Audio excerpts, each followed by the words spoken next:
Meus irmãos, minhas irmãs, mais uma vez, aqui estamos para o nosso estudo. Boa noite a todos, boa noite, Rosélia. Boa noite, Rita. Boa noite a todos. Nossa leitura inicial do livro não é uma música, Na Porta de Damasco, do Alan Filho. Ela diz assim: Senhor, em teu nome, Senhor, em teu nome. Eu falava às pessoas, jogava sementes, plantava e colhia a paz, mas sentia falta de algo mais. Eu fazia quase tudo, e hoje tudo é quase nada, frente à obra e o seu Criador. Sinto não sabermos dar valor. Faltava-me mudar e tentar me encontrar e tentar me conhecer, Senhor. Ser mais um em seu rebanho a caminhar. Não me cabe só falar, também cabe agir e me tornar um instrumento seu a melhorar. Senhor, em seu nome, Senhor, em seu nome. Fazia muitos planos, mas os anos seguem em frente e nos fazem ver quem somos. Cometemos 1000 enganos. Eu queria ser o leme, mas agia como âncora. Retardando o meu caminho, sou o meu próprio espinho. Faltava-me mudar e tentar me encontrar e tentar me conhecer, Senhor. Ser mais um em seu rebanho a caminhar. Não me cabe só falar, também cabe agir e me tornar um instrumento seu a melhorar.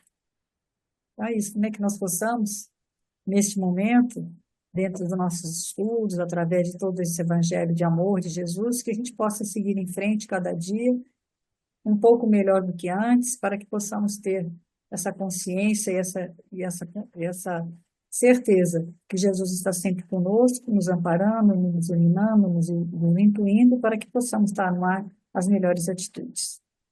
Ampara, Senhor, o nosso estudo de hoje, através dos amigos espirituais do Centro Espírita Francisco de Assis, possamos estar sempre contigo. Graças a Deus. Então, vamos lá.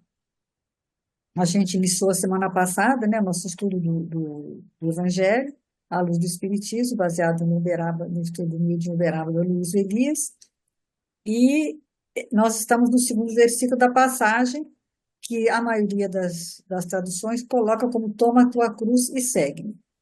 Nós fizemos a leitura da semana passada da passagem inteira, que vai do versículo 24 ao 28, e a gente vai hoje refletir sobre o versículo 25, né? 25.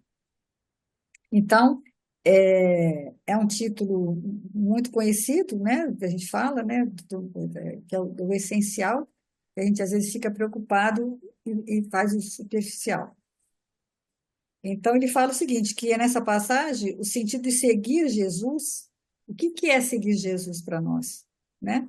E aí ele fala, lá na época da Palestina, no século I, era mais ou menos isso, né? Ah, o pessoal seguia Jesus, os discípulos iam, a multidão ia, cada um. Aí tem aquela questão da multidão, do discípulo, do apóstolo, né? O que era seguir Jesus? Era literalmente. Mas E atrás dele. ia Ele ia atrás dele, passando, né? o pessoal ia atrás dele. É, hoje em dia, seguir Jesus, o que será que é? É ter frequência, ter assiduidade, né? Num trabalho religioso, num templo? Aí, se eu vou na palestra pública, se eu vou na reunião mediúnica, se eu trabalho da assistência fraterna, vou na sopa, né? Vou no culto da igreja evangélica, vou à missa, né? Então, eu ir ao templo, a um templo de pedra, significa que eu estou seguindo Jesus?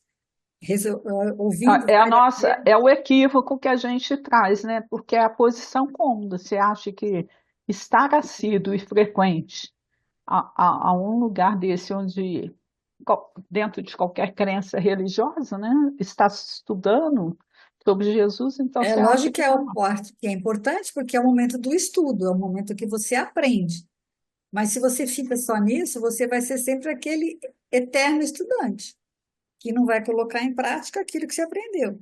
Ele dá o exemplo do filósofo, né, do pensador francês, o Michel Foucault, e ele foi entrevistado uma vez e perguntaram para ele que ele se considerava, como é que se ele definia, como um filósofo, como um sociólogo, como historiador, como psicólogo, e ele responde que ele era um pirotécnico, né? E o que é pirotecnia na engenharia? É a especialidade que é especialista em demolição, aquele que vai implodir um prédio, implodir uma ponte sem ter que fique tudo certinho ali. Quer dizer, ou seja, e a função que ele fala, não nossa, nem dele, né, mas do estudo do miudinho, é você realmente, todas Implodir. aquelas coisas tortas, mal calculadas, que a gente deu, né, tem mais de 100, são 100 anos de doutrina, né? É muito tempo. E isso é implodir isso tudo para que você tenha uma nova interpretação do que seria tomar essa sua cruz e seguir. Então, o nosso versículo de hoje é Mateus capítulo 16, versículo 25, que diz assim: Pois quem quiser salvar a sua vida, a perderá, e quem perder a sua vida por minha causa, a encontrará. Né? Ele vai falar muito da questão que antigamente, naquela época, a oralidade era a coisa mais importante. Quer dizer, não existia, os discursos eram montados na base da oralidade, porque a maioria das pessoas não sabia escrever, né? Alguns judeus conheciam a escrita do grego, do latim, mas os publicanos, porque eles estavam serviços para os romanos, como fiscais, como os contadores, alguns de boa família, como Paulo, como Saulo, por exemplo, de Tarso, né, que estudou lá, recebeu a educação grega.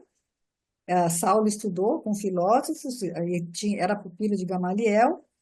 Então, alguns grupos pequenos dominavam, mas a maioria aprendia tudo, principalmente a parte, porque ali se falava aramaico, era a língua do cotidiano deles, através da oralidade. Então, os textos eram decorados. E de forma mais clara, eles eram decorados porque tinha música junto. A poesia vinha junto com a música. E você vê que quando você. E isso é importante, porque eu que gosto muito de música, e gosto muito de decorar letras de música, estou sempre procurando, às vezes, letras mais difíceis, eu participei de coral. A música que você decorou, você não esquece. É impressionante que se eu começar a puxar uma música lá antigamente, há pouco tempo, um expositor no centro começou a cantar aquela Hoje eu quero a noite mais linda que eu ver. Todo mundo cantou junto. É uma música antiguíssima. Quem conhece pode estar, sei lá, 20 anos sem ter, que ela vai buscar a letra na memória. Por quê? Porque tem a conexão da letra com a música. E até mesmo, você vê que nas escolas, eu me lembro que na época do vestibular, os professores colocavam música na equação da matemática, que aí você decorava, mas com mais facilidade. Então, tudo isso era muito usado naquela época para poder, porque eles não tinham acesso, né? Era tudo guardado na memória, né? Para nós, né, Rita, eu lembrei aqui agora, dando um exemplo, da questão do paciente, né, do idoso com Alzheimer, o quanto que ele esquece a mínima coisa do dia a dia, mas se você A Maria José, né? resgatar Ela essa canta as memória músicas, musical, eles cantam, né? cantam. É impressionante isso. Vê que eles cantam, mas não. O próprio gago, a pessoa que é gaga, ela gagueja na hora de falar. Mas se ela cantar, ela não gagueja nada. Não tem explicação isso, né? Uma explicação lógica, assim, para gente, é uma coisa é, difícil de entender. Porque como é que consegue isso? Porque em que parte da memória que está guardado isso? Né? Porque eu lembro, nossa, tem letras dificílimas que a gente vai. E é muito bom para a mente você ter E eles essa. já sabiam disso naquela época, né? Hoje, os estudos científicos apontam nessa direção, da importância da música, da melodia na vida da gente. Mas eles tinham toda essa preocupação na, na, na passagem da informação, do conhecimento de gerações a gerações através da música, né? Tinham técnicas mesmo de memorização contidas ali para que o entendimento da mensagem, através da oralidade, ela se perpetuasse no tempo. Mesmo porque eles tinham alguma resistência em relação às escritas, que esses ensinamentos fossem os pagões e que a mensagem aí ficaria distorcida. Os evangelhos são escritos muito tempo depois, alguns 40 anos depois. Então, lógico que muita coisa se perdeu, mas também não se perdeu por conta disso. Aí ele até cita que quando Barnabé e Paulo são assaltados lá e eles levam os escritos, Paulo, mais para consolar Barnabé, fala que tem alguns guardadinhos lá, alguma coisa. Mas ele não se incomoda, por quê? Porque aquilo já estava na memória dele, já estava guardado, que ele ia colocar depois de algum momento. E outra coisa que ele fala também, que a gente tem essa ideia de que essa série, The Chosen, né? Mostra lá o Mateus sempre com um papelzinho na mão, atrás de Jesus, anotando tudo que Jesus fala. É lógico que isso não aconteceu. O que aconteceu é que Jesus falou várias vezes, falou, e aí eu achei interessante ele falar Lição que Jesus repetida, cantava, eram lições lição repetidas aprendida e várias vezes, né? cantando, né? E cantando. Aí você já imaginou que bonitinho Jesus cantando a, a, a, a história do samaritano, por exemplo? Então, quer dizer, é muito mais eficiente, né, para você entender né, essa questão da rima, do verso. Ele vai até falar aqui, né, que Jesus não usava muito de trocadilho, de trava-línguas, para quê? Para facilitar a memorização, né? E é o que acontece nesse versículo, porque ele vai fazer uma referência cruzada aqui, né? Uma referência cruzada, não, ele faz um estudo das duas frases, porque diz assim, ó, pois quem quiser salvar a sua vida perderá, e quem perder a sua vida por minha causa a encontrará. Então tem salvar, perder, perder e encontrar. E aí ele vai fazer como se fosse uma regra de três. Eu acho que para a gente explicar aqui vai ser um pouco complexo, aí como a gente deixa aqui como é o episódio 342 do Luiz, e seria bom a pessoa ver lá, porque lá ele explica, é bem complexo, eu não vou me atrever, acho que você também não, né? Porque ele faz literalmente como se fosse matematicamente uma regra de três, em que ele diz que tem o descobrir, o A destruir, prim- é aniquilar, você ter que se perder, né? Você salva, que está invertido, é o que ele chama de quiasma, né? Que em grego significa X. Então, É a primeira parte, né, de um se conectar com a primeira parte do outro. com a E segunda aí parte do tem outro. esse processo de análise, né? E aí realmente o destruir aqui, qual é a visão que existe na realidade quando você faz esse. É o descobrir, né? E a descoberta que vai te levar para esse caminho desse entendimento maior. E aí ele fala que é descobrir como? Com um método, com ciência, com técnica. Então, quando você aplica métodos de estudo, de análise, de reflexão, dessa crítica, dessa problematização, para chegar a um resultado, né? Que ele vai falar que é o descobrir, que é o eurisco, né? Então, você tem que realmente aniquilar, usar você fazer a pirotecnia, destruir, destruir aquilo que estava sedimentado, que estava lá, que você achava que era certo, mas não é. Para quê? Para quê? Para você construir. E é isso que é o autoconhecimento, quando você mergulha dentro de si mesmo, vai lá com sinceridade, com franqueza, autofranqueza, e vê, ó, isso é bom, e você né, faz a Mas o separação. interessante nesse processo é isso, porque você descobre o que está bom, mas É, aí você também você descobre o quê? Os o que, vícios e os defeitos. E aí você vai ter realmente essa questão da descoberta. O que é bom eu aproveito e o que não é bom eu preciso transformar. De maneira que eu vá tentar solucionar os problemas e não ficar alimentando a viciação, o vício. Porque se eu não descubro que eu tenho vício, como que eu vou transformá-lo? Então é necessário que eu tenha essa descoberta, né? é o que ele está Agora, falando, é que uma coisa ninguém se fácil? salva Não. antes de se descobrir, né? É, Essa que é a lógica da... é como num laboratório, né? Exigiu, quando um cientista faz um experimento, É uma coisa rápida que acontece assim? Não. Ele vai fazendo o quê? Experiências, análise, e aí depois ele consegue um resultado. A mesma coisa é a gente. Nesse processo, a gente tem que fazer isso, né? É, buscar a própria intimidade para ter esse conhecimento. Agora, é uma coisa, por que que não é tão simples? Porque leva tempo. Você vai ter que ter essa disposição de fazer essa análise diariamente, com muito critério, para que realmente você vá descobrindo novos valores, incentivá-los, motivá-los, né? Para realmente o resto que não está bom, né, vai virar entulho, lixo. É onde ele faz a crítica àquela a uma música, né, que fala que aquela música que fala que Jesus Carregou a- no colo. que Jesus carregou no Pegadas na calo, que areia. a pegada na areia, que a pegada era do Cristo carregando a gente. Ele fala, isso não acontece, não. Jesus não carrega ninguém, não. Ele pode estar de mão dada com você ali.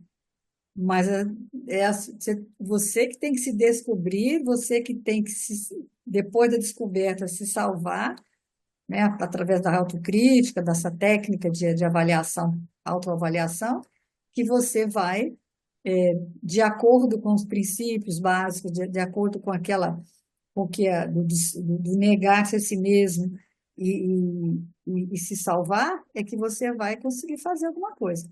E Jesus vai estar ao seu lado, de mão dada, mas não vai te carregar, não. É Não a tem essa ilusão, não. responsabilidade E a individual e responsabilidade é única. individual. O pé é seu. O Seria pé bom, do... né? Se a gente tivesse Ah, sempre alguém para carregar no e colo, né? cantando Cômodo, é a ainda, posição cômoda, né? Já e pensou? cantando, né, no colo. Eu nem acho, vai nessa. E na realidade, essa descoberta é você, né? É voltar ao caminho, né? É a filha do filho pródigo, né? A parábola lá, né? É o cair em si e você voltar. Porque Alguma coisa tem que morrer em todas você para essas nossas fragilidades vêm do quê? Dos afastamentos da lei. De qual lei que eu estou me afastando? Da adoração, da lei de sociedade? Se a gente for estudar lá o livro dos Espíritos e as diversas leis, a gente sabe o equilíbrio está onde? Em eu me verticalizar, entendendo as leis do Cristo, entendendo Jesus como modelo e guia, e seguindo, né? Cada vez que eu me afasto, aí eu vou criando essa desarmonia. Mas eu tenho que ir entendendo por que que a desarmonia tá surgindo ali e para poder retornar, né? Fazer o caminho de volta, né? é o que ele fala, é uma experiência, uma doença, uma internação, um processo de autodescobrimento, zera a sua idade. É como se você dali fosse outra pessoa, né? Você precisa, ali alguma coisa tem que morrer em você, tem que desaparecer para que você comece novamente uma nova existência dentro de uma outra perspectiva, da perspectiva do Cristo, né? Aí ele vai na referência cruzada. Gálatas 2,19. Porque eu, pela lei, estou morto para a lei, para viver para Deus. E depois no Gálatas, né?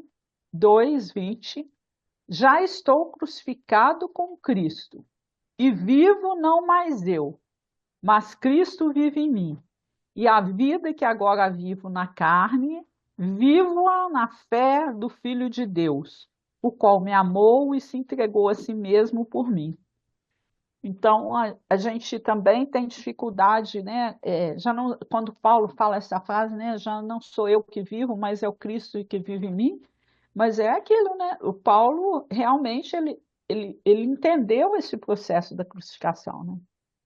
É o padecer, a morte e o renascer, que a gente já estudou isso A anteriormente. dinâmica dos E outros estudos, todos, né? todos nós vamos ter que passar por esse processo também, É de você estar morto. passar por uma situação, por um sofrimento, né? Mas passar como? Com o Cristo. É o que ele está falando. Ele fala, porque eu pela lei, a lei, ele fala aquela primeira frase aí do Gálatas 2,19. Porque eu pela lei estou morto para a lei, para viver para Deus. É essa lei humana, não é a lei divina, é a lei com I minúsculo que ele coloca, né? Aquela lei para o Paulo, né? Dos rabinos da época. Então ele dizia assim: enquanto eu seguir isso, eu estou morto. Então, enquanto ele seguisse a lei dos homens, ele estava morto para essa lei. Quando abandono as convenções humanas, aí eu decido me entregar a Deus. Um morre e o outro vive.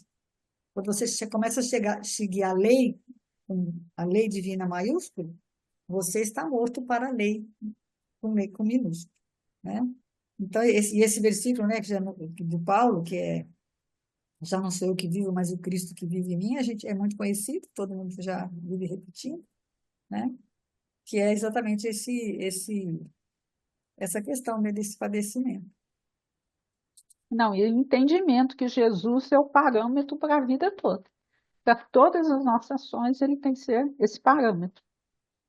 Aí ele fala, também vai lá na questão 919, né, do Livro dos Espíritos, que aí a gente é obrigado a entender assim que as perguntas, as respostas dos espíritos têm um nível de inteligência grande, né? Mas a pergunta de Kardec são também de extrema lógica, lucidez, né? Para tirar de dentro de nós qualquer equívoco, né? Qual o meio prático, prático, hein, gente? E É, mais eficiente para afeiçoar-se nessa vida, restringindo a tentação do mal, um sábio da antiguidade disse: conhece-te a ti mesmo.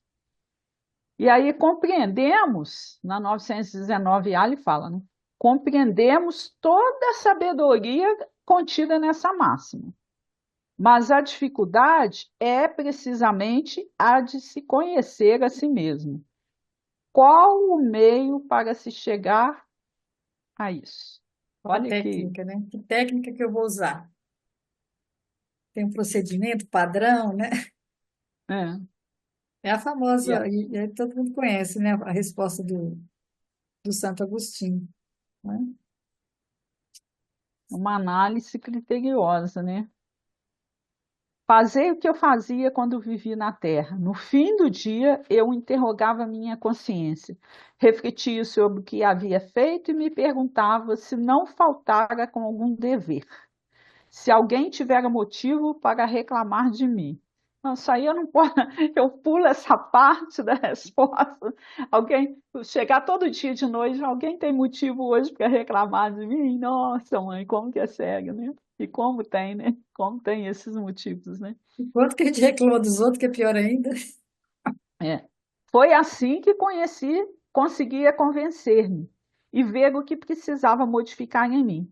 Aquele que toda noite recordasse todas as suas ações do dia e se perguntasse sobre o que fez de bem ou mal, pedindo a Deus e seu anjo guardião para iluminar, adquiriria uma grande força para aperfeiçoar-se. Pois crede-me, Deus o ajudará. Portanto, questionai e perguntai o que fizestes, com que objetivo agistes em dadas circunstâncias. Se fizestes algo que censuraríeis nos outros, se fizestes uma coisa que não ousaríeis confessar. Perguntai-vos também o seguinte: se aprovesse a Deus chamar-me nesse momento, ao entrar no mundo dos espíritos, onde nada é oculto, eu teria razão para temer o olhar de alguém? Examinai o que podeis ter feito contra Deus, depois contra o próximo e, finalmente, contra vós mesmos. As respostas serão um alívio para a vossa consciência ou a indicação de que o mal precisa ser curado. É muito lindo, né? Se a gente conseguir realmente fazer isso, essa proposta, porque é uma proposta séria. É, A ideal gente que fosse pergunta, diário, né? Ele fala que nesse momento diariamente. aqui que nós estamos estudando, é o momento que a gente faz isso. Mas é só um momento. Diariamente, se você fizesse mais a miúde, você teria mais consciência de estar mudando, de saber, né, qual que é esse protocolo, né? Fazer essa cirurgia moral que a gente precisa fazer diariamente. Porque ele fala uma coisa interessante. É igual uma criança, você pergunta para a criança: você fez aquilo? Ela tem que responder na hora, sim ou não. Se ela começar a justificar, que é o que a gente faz, não, mas espera aí, eu não fiz porque, não, mas aí, né? Tem que, se você titubear, é aquele sim, sim, não, não. Você fez alguma coisa hoje? Sim, não. Não, beleza, vai dormir, né? Não é em cima do muro. Né? Mas não pode ficar lá assim, não, eu fiz, mas é bem que eu fiz, mas só que, né? Poxa, mas É, ele. Aí você bota a culpa no outro, você bota a culpa numa circunstância, você coloca um monte de questões ali, de justificativas para aquilo ter para aplacar a sua consciência, né? Pior é que a sua, porque naquele momento você está sozinho, não tem mais ninguém. Então, quando é o que ele fala, né? Se Jesus vier te perguntar alguma coisa, você está pronto para responder? Sim ou não? Que é um momento que você vai ter que ser franco, não vai ter jeito. Né? Igual a criança, nós somos como essas crianças. E aí ele fala, eu achei interessante ele falar que para levar esse conselho a sério, Jesus deixou na cruz um paradigma disso, um exemplo. Ele morreu. No Gólgota tinha três cruzes. A do meio, quem era? A de Jesus, a do justo, que sofria sem ter culpa, e sofria o quê? Injustamente. À esquerda tinha um homem que tinha culpa, que tinha errado, sofria porque tinha culpa, sofria porque tinha errado, e dizia: tudo bem, eu mereço esse sofrimento, né, ele faz essa reflexão, né, é o que a gente chama de bom ladrão. Ele entende que aquele processo de sofrimento dele ali tem um porquê, é um aprendizado para ele. E tem a cruz da direita, que é conhecido como o mau ladrão, que errou, cometeu o crime, está sofrendo, mas se acha injustiçado. Ele, na realidade, o que ele queria? Que ele queria estar solto, queria continuar cometendo os mesmos crimes, que porque ele não tinha nada de errado. E ele ainda ironiza e é arrogante com Jesus. Então, nesse processo nosso, o que nós temos que fazer? qual ladrão que a gente é, né? Porque Jesus não somos, né? Não tem resto, né? A matemática é simples nisso. Você tá, é a cruz do meio? Não. Você tem que ser da esquerda ou da direita. Eu acho que às vezes a gente está na esquerda, às vezes a gente está na direita, né? Porque quanto que a gente acha que a gente está certo, nossa senhora, né? Eu achei interessante quando ele fala, né? O momento da insônia, quando você faz essa reflexão à noite, porque ela surge para quê? Para você aproveitar esse tempo para fazer perguntas, né? Faça as perguntas, levanta, faz, né? Quem me magoou, como eu magoei, como foi que aconteceu? Porque, e às vezes a pessoa fala assim, eu perco, eu tenho muito disso, na hora que ele lembrou, que na hora que ele falou isso, eu lembrei. Porque eu acordo de noite, se eu perder o sono, eu vou ler. Aí eu acendo a luz e vou ler. Não fico lutando contra a cama. Aí ele falou assim, que ler sem questionamentos é só para dar palestra. Não adianta. Aí Se eu vai dar tiver, recurso se para a você fazer gente palestra, é, né? se eu estiver expondo aqui o miudinho para vocês e esse miudinho não estiver fazendo, não estiver implodindo, né? Que tem de errado em mim, então não tem muito sentido. E fazer perguntas realmente é muito bom, porque agora, ao fazer as perguntas, a gente não pode ter medo das respostas, né? De jeito nenhum. Então a gente tem que estar muito, muito E pronto até em para algum falar estudo ele assim. já falou que o interessante é que na casa espírita, nos lugares, tivesse, em vez de ter as máximas, né, que são as frases feitas, que a gente colocasse perguntas, né? Como está lá no asilo, a gente colocou lá, né, Senhor, o que queres que eu faça? É uma pergunta que você tem que fazer diariamente. Senhor, o que queres que eu faça? Por quê? Para quê? E tu, mestre, que me dizes a isso? Adoro essa.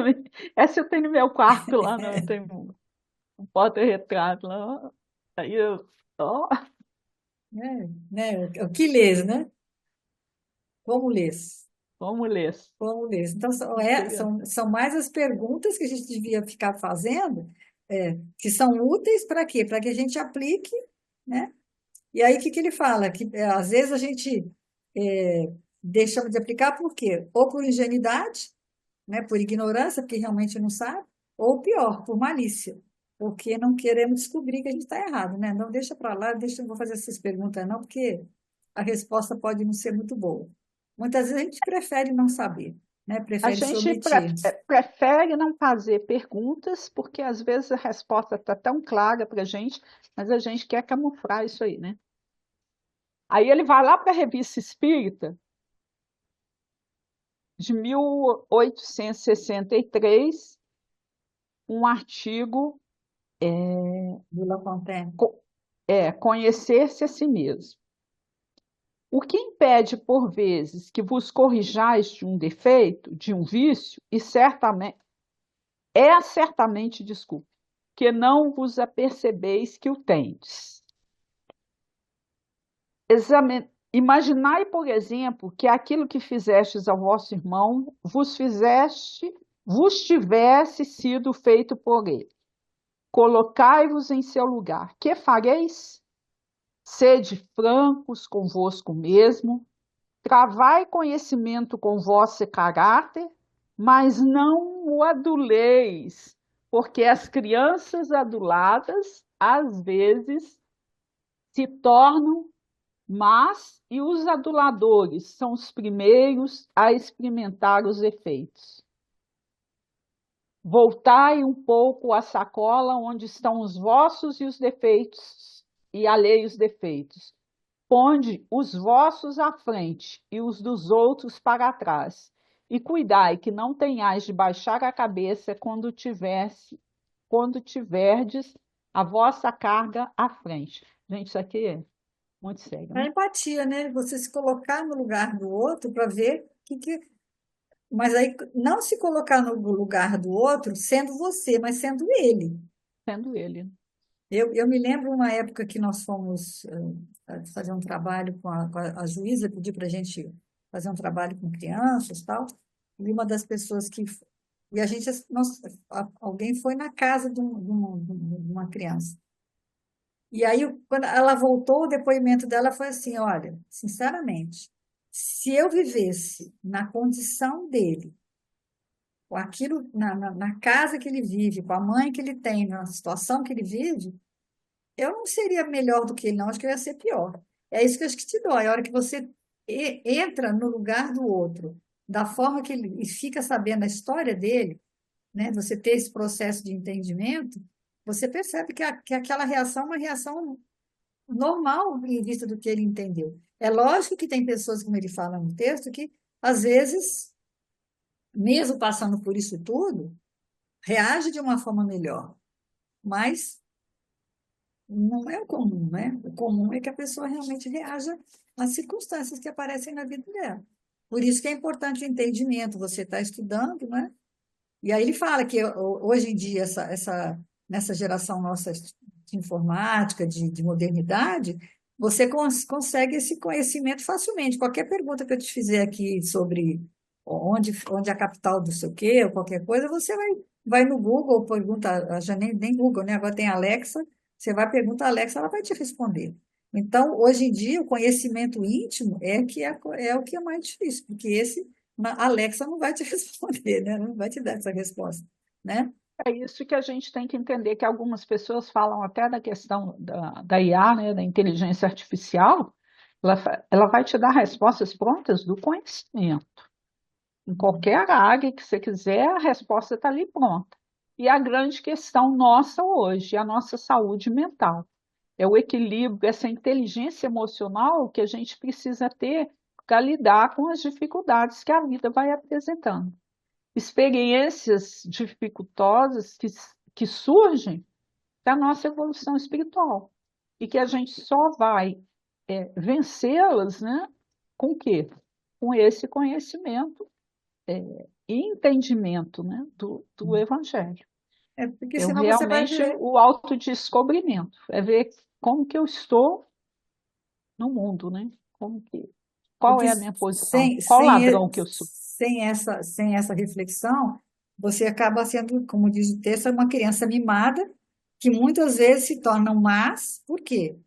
E aqueles que as mimam são os primeiros a sentir os efeitos. Ou seja, se você está mimando, se auto-mimando, se você não está com se a sua consciência não está desperta, se você vive lá só no andar de baixo da sua mente, não sobe para o andar de cima, vive ali mimando a sua criança, toda vez que Deus disser não para você, você vai fazer, ele fala, vai dar um chilique, você não vai aceitar aquela condição, aí você vai ter doença na coluna, na pele, tudo isso vai se refletir o quê? No estômago, Você acaba, todos os nãos que você recebe de Deus, né? Então, toda doença é fruto dessa falta de aceitação, são aqueles chiliques psíquicos que nós vamos ter, que o nosso inconsciente dá quando você ainda não fez essa reflexão. Então, é importante você ter esse entendimento. E sofrer, sim, mas sofrer, que nem ele fala, sofrer com Cristo, né? Lembrar que você está na cruz da direita, esteja na direita ou na esquerda, existe uma cruz no meio que está ali, para você olhar para ela e falar: olha, o jeito de sofrer é esse aí, eu estou sofrendo errado. De qualquer maneira, eu tenho que melhorar alguma coisa, né? Não é? Vamos para o livro agora, Falando a Terra, capítulo Conheçamos-nos. Assevera o velho Heráclito, quando os olhos acreditam observar alguma coisa de permanente, em verdade são vítimas da ilusão. E o homem que atravessa as reduzidas dimensões da experiência sensória reconhece de mais perto a profunda realidade do acerto, quando consegue elevar-se no quadro conceptual da vida em si mesmo. Conhecermos é o primeiro dever imposto pela razão pura, penetrar a essência de nossa mais íntima estrutura para descobrir nossas individualidades incorruptíveis, investindo-nos na posse de nossos títulos morais. Constitui o passo fundamental para o engrandecimento filosófico, dentro do qual resolveremos os antigos e sombrios enigmas da alma, né? Então, a gente tem que ter o tempo todo essa proposta de conhecimento, né? Estou alegre, estou triste, estou calmo, estou irritado. Quando faço essa pergunta, imediatamente eu vou querer saber o porquê. Por que que alguma coisa me deixa triste, irritado, calmo? Por que que alguma coisa me deixa depressivo, contente? Por que que o dinheiro me deixa eufórico e E a a falta doença de. me deixa deprimido e triste? É Por que complicado. só fico alegre quando eu tenho dinheiro na conta? O que é o dinheiro para mim? O que é o conforto para mim? Existem ideias e concepções para um mundo novo, né? O mundo novo é o quê? A ideia de segurança pública seria o quê? Caderno e lápis, mais escola, né? Agora, e para um mundo velho, o que que seria? É uma civilização armada. Então, existem certos conceitos que já não cabem mais no nosso mundo cristão, não podem existir, não podem fazer. Se eu ainda acho que uma civilização precisa estar armada, é porque eu estou agarrada lá no mundo velho, em Como se velhos resolvia conceitos, antigamente. Era assim como que, se né? resolvia antigamente. A pessoa andava com esses filmes de bang bang, né? A arma lá na cintura e qualquer coisa, né? É atirar. Então, a gente precisa fazer esse exercício o tempo todo, né? Eu Para acho bonito ele tentar. falar que a superfície, a casca é que é corruptível, né? Porque a nossa essência é boa, né? Ali está guardado o quê? O projeto, na nossa essência tem o projeto de Deus, aquilo que ele tem para mim, tem ali a missão pela qual eu vim, e a gente tem que entender isso. E essa questão do diálogo, que eu acho que a gente, muitas vezes, a gente entra em debate com o outro, por quê? Porque não estabelece aquele diálogo de entendimento, o que que é bom para mim, que seja bom para você também, né? Porque também não é só você renunciar o tempo todo. Eu acho que hoje em dia a gente tem assim, essa. Lógico que a gente tem que renunciar, mas até mesmo por conta do outro aprender alguma coisa, você tem que. A minha mãe falava uma coisa interessante, né? É, ela dizia assim: tem aquela máxima que diz assim, que nunca a gente tem que dar um passo maior do que a perna. Aí ela dizia: não, você tem que dar um passo um pouquinho maior que a perna, porque senão você não vai a lugar nenhum, você tem que ir adiante. Então, para você ir adiante, você tem que ir aos poucos alcançando alguma coisa. E isso, quando você vai aprendendo alguma coisa, você tem que dar aquele exemplo que aquilo está dando certo para você, para que o outro veja também. Então, renunciar sim, mas também algumas coisas não dá para renunciar a tudo, porque senão você passa a ser o quê? Um omisso. Não é uma questão de omissão. Tem que entender que renúncia é uma coisa, omissão é outra. Então, acho que a gente tem que entender isso, né? E com esse autoconhecimento, né? Quando você se conhece, você sabe conhece seus limites, conhece até onde você pode ir. Eu acho que isso é mais interessante de saber, né? No livro da Esperança, tem um capítulo que fala: largue sério. Nas lides do cotidiano, é imperioso recordes que a existência terrestre é grande escola, em que a dor comparece por essência do aprendizado e o obstáculo por lição. Então, a gente tem que entender que nós vamos passar por processos dolorosos, mas que o obstáculo é lição, é para você realmente fazer aí a lição da sua mãe, né? E a Caminhar, a forma que gente não você pode reage, parar, né? e a forma que você reage, né? Que ele fala, quanto mais você elimina essas tendências infelizes, você vai se tornar uma pessoa mais querida, mais amável, passa a ter mais amigos com isso. Então, as suas reações diante das questões é que vão fazer que você seja um exemplo melhor para todo mundo e todos começarem a seguir também aquilo que você entendeu, né? Pode seguir. No livro também Sentinelas de Luz, ele fala o seguinte, ó, não afliges o próprio coração pedindo ao céu aquilo que realmente não constitui nossa realidade essencial. A gente tem que ver hoje, naquele momento, o que eu preciso ser feito naquele momento ali, né? Guarda a boa vontade no coração e o serviço nas atitudes à frente da humanidade e da natureza. Cumpre o dever de hoje com segurança e tranquilidade. Ser, antes de tudo, correto e irrepreensível para com os outros e para consigo mesmo. Então, agir dentro dessa correção, né? Com o outro e com relação às nossas atitudes também. E o benfeitor Emmanuel também, lá no livro Rumo Certo, capítulo 23, ele fala uma coisa que eu achei bem interessante também. Reconhecermos falhas em nos referindo aos valores da alma ante a vida superior, mas abstenhamos de chorar inutilmente no beco da autopiedade. Em vez disso, trabalhemos na edificação do bem de todos. Observamos o que estamos realizando com o tesouro das horas e de que espécie são as nossas ações em benefício dos semelhantes. E procurando aceitarmos como somos, sem subterfúgios ou escapatórias, evitemos estragarmos com queixas e autocondenação, diligenciando buscar, isto sim, agir, servir e melhorarmos sempre. É importante também que a gente busca aquilo que é essencial, mas tem gente, quando começa a fazer essa análise, né? A gente faz muito isso. Ah, mas eu não tenho condição, eu não consigo fazer, eu ainda sou imperfeito. Aí você cai naquela questão, né, da autopiedade.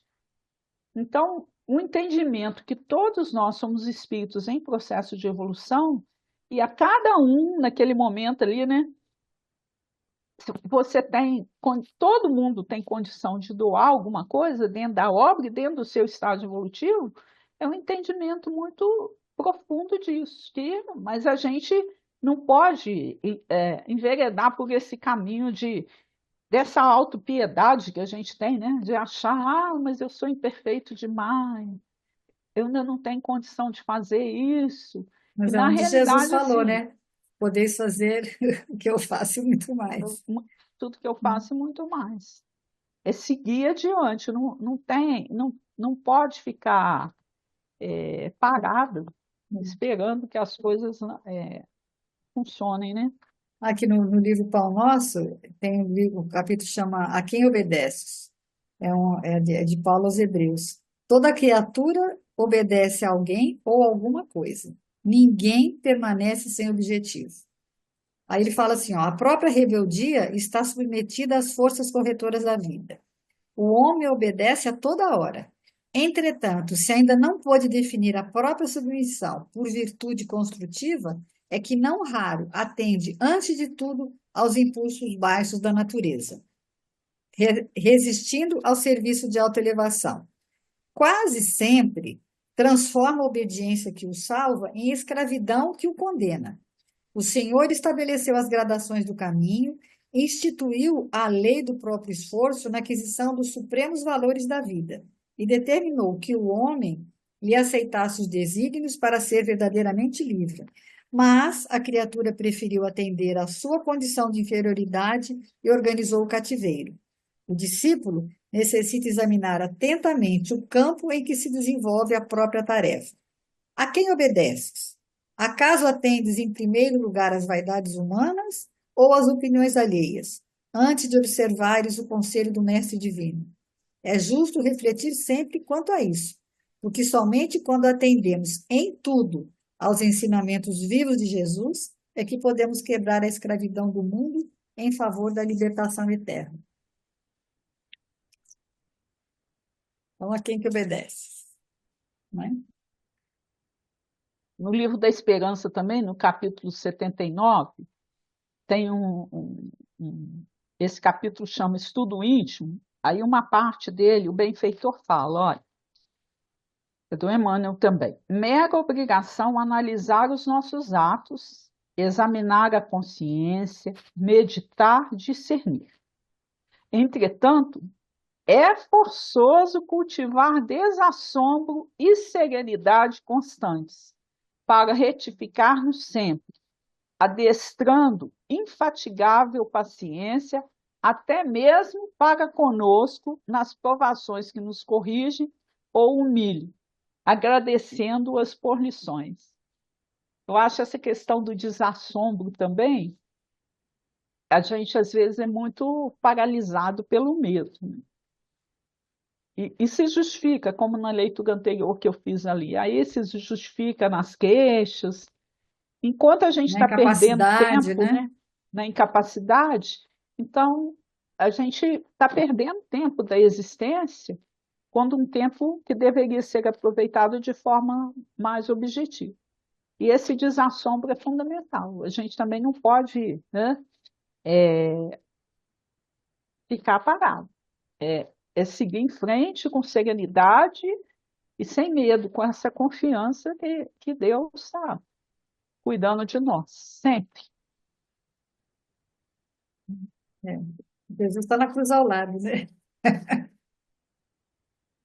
E sem, né, sendo ele justo, sem ter nada para pagar, e estava pagando. Então, ele termina aqui, né, com uma música do Tom Zé, né? Ah, Eu quero saber a quantas anda você, se está zen ou deprê, update ou tipo demodê, né? Então é aquela questão, né?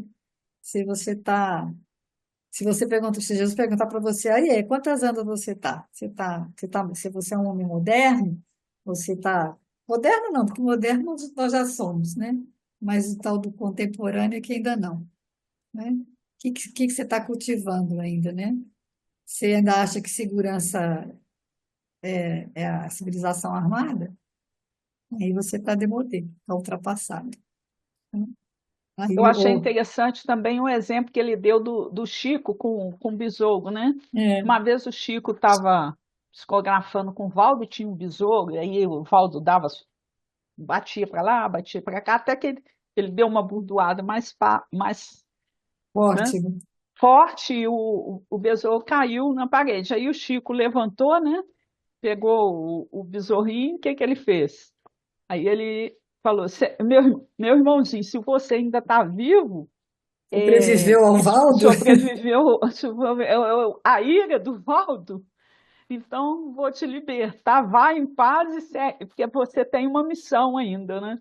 E aí depois ele faz essa própria metáfora em relação à vida do Chico, né?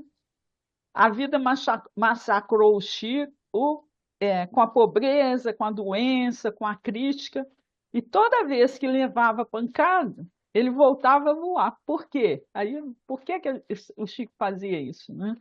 Ele tinha Porque à missão. noite ele fazia a seguinte pergunta: por que eu sobrevivi a esse ataque? E por que a gente sobreviveu? Porque ele tinha uma missão, né? Então é interessante isso, né? Quando a gente tiver essa dificuldade, a gente perguntar, né? Por quê? Ou É para quê? porque Ou se eu para ainda quê, né? estou aqui, é porque eu preciso aprender com essa situação, né? sempre, Verdade. Tudo, todos nós. tudo é aprendizado, né? É.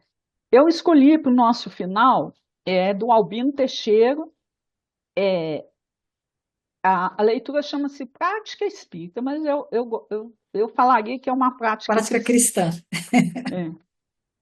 Se você já consegue encontrar no serviço a fonte da paz, impedir a intromissão do desânimo à frente das boas obras e continuar trabalhando, ouvir ouvir a incompreensão e prosseguir compreendendo, sustar o impulso da cólera, guardar paciência em todas as provocações, colocar-se em lugar do próximo nas horas difíceis, perceber que as suas dores são iguais às dores do próximo, auxiliar sem esperar esse ou aquele pedido de auxílio, discernir entre a consciência e a conveniência e seguir a consciência, por mais áspero seja o caminho que ela esteja indicando. E confiar, sem desfalecer, na vitória do bem. Ainda mesmo quando tudo pareça sob o domínio do mal, então guarde a certeza de que a sua prática espírita estará alcançando o valioso nível de elevação. Bonita, né? Uma semana aí de muita paz para todos nós. Muita paz para todos. Até semana que vem, se Deus quiser.